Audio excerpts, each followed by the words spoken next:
Welcome to part 2 of the Languages of Love.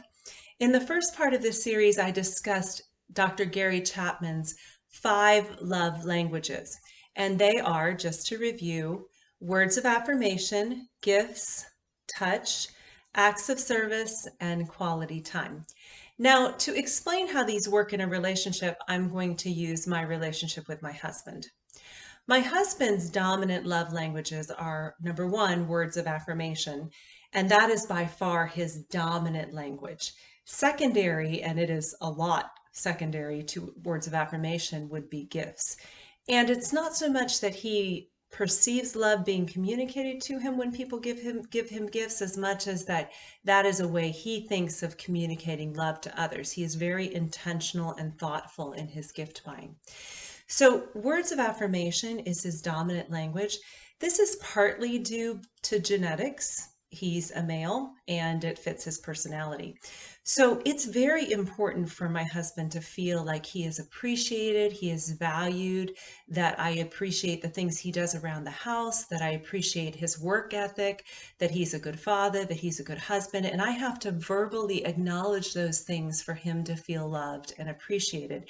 And if I don't do that, he will often even hint towards those things. Did you see that I did such and such? And that's a hint that he needs that appreciation to feel like he is valued and loved. Also, though, how you are socialized or how you're raised can be a part of affecting your love language. So he had some interesting aspects to his background in his past that really make that affirmation very important to him.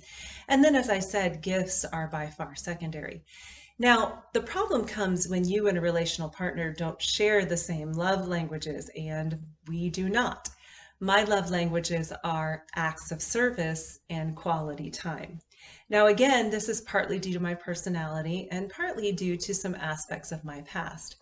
When I was 10 years old, I became visually impaired to the point that I'm actually legally blind. I have a very rare eye disease called Stargardt's disease. Interestingly, if you watched the Super Bowl in 2022, the very first commercial of the Super Bowl was for Paralympics, and it talked about a young man who developed Stargardt's disease. That's the same disease I have, and had to learn how to ski through his disease so he and his brother could win a number of Paralympics. That is the first time I have ever heard the disease mentioned in a public way. But this disease impacts my ability to drive. I've never been able to drive, and also my ability to read and do some other things for myself.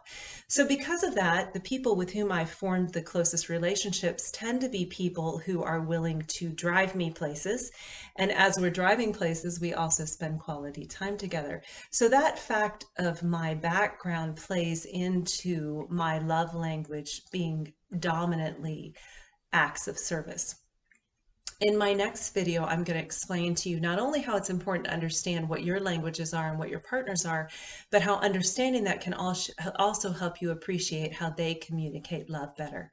Again, hit that subscribe button and please feel free to comment. Maybe share what your dominant love language is and think of a relationship you have and what your partner's is as well.